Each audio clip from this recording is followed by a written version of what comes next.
Good morning. Whew. Just got a workout in.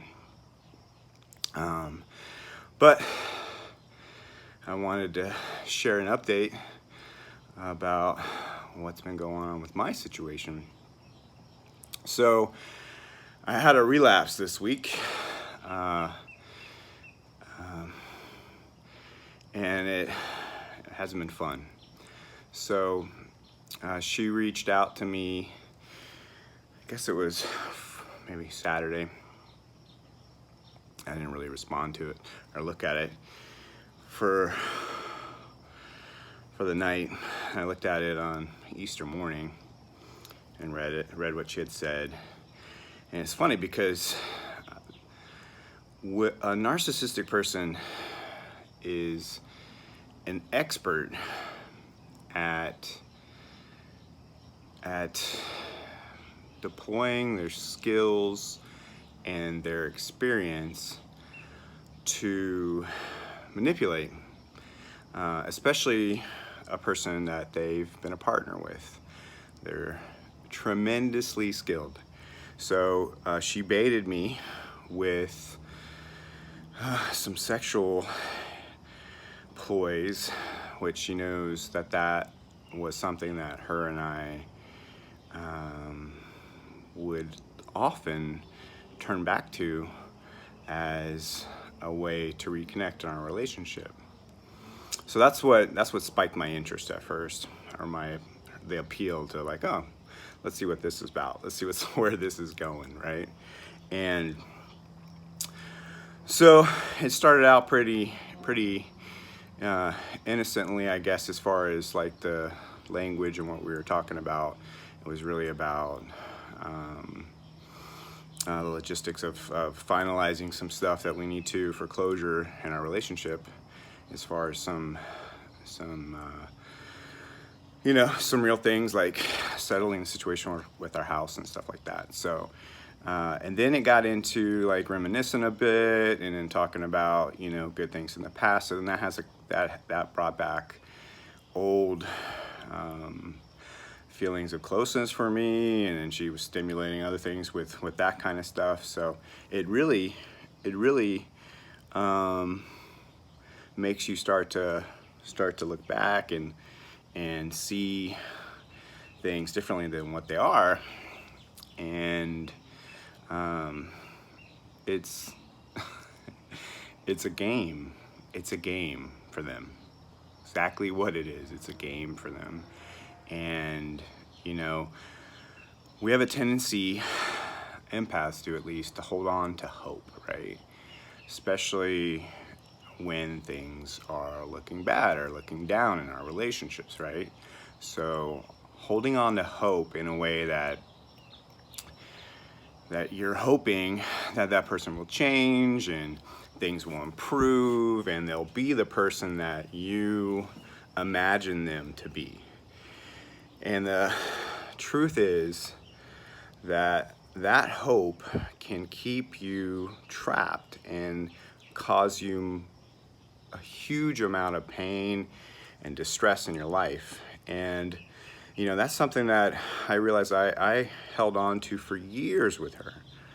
The hope, that things would change. Faith that, something, God, us, therapists, the preacher, a parent, someone would come in and save us, would help us to get past all of it and bring us back together in a way that was healthy and fully contentful.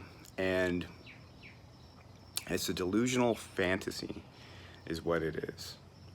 So the conversation then started to get heated, and then that malignant side of her started to come out, where she was just really trying to cut me, trying to hurt me deep with the things that she was saying, and really just trying to cause me emotional pain. And it was it was something to witness, and it caused me a lot of grief, and it took me back to what it was like to be there and be in that. I mean, it's totally exhausting, emotionally draining, physically draining to be in a relationship with someone like that. The conversations, the cycle of dysfunction is just so exhausting. It left me in a coma afterwards most of the time. And I could feel that happening this time. I was like, wow, this is just giving it attention is just draining me. So it happens. We all relapse. No matter what your addiction is, it's gonna happen from time to time, right? So I was getting sad and depressed and feeling low about myself, and I think a lot of times it's more about, you knowing that you let yourself down, I think is really what's at the core of this. Because, it's been almost 3 months, and, I was on a track, and I was really focused on the things I was working on, and I could see and feel the improvements in my emotional state and my physical state, and just knowing that I knew that wasn't something I should do, but I still opened the door and let that come back into my life.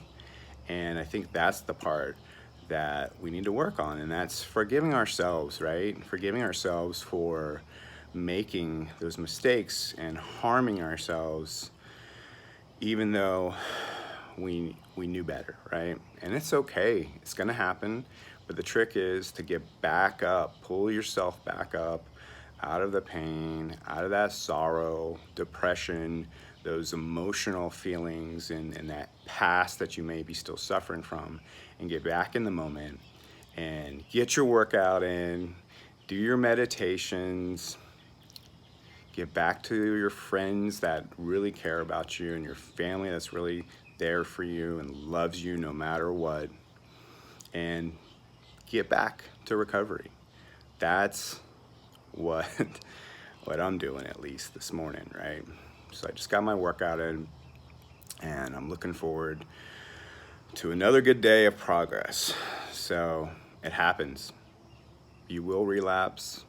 My addiction isn't alcohol or cocaine. It's a woman. It's a woman that I thought I loved and that I thought was my world, and it wasn't true. So I'm going back to making me my world. So that's it. I love you guys, and I hope that sharing this helps somebody else.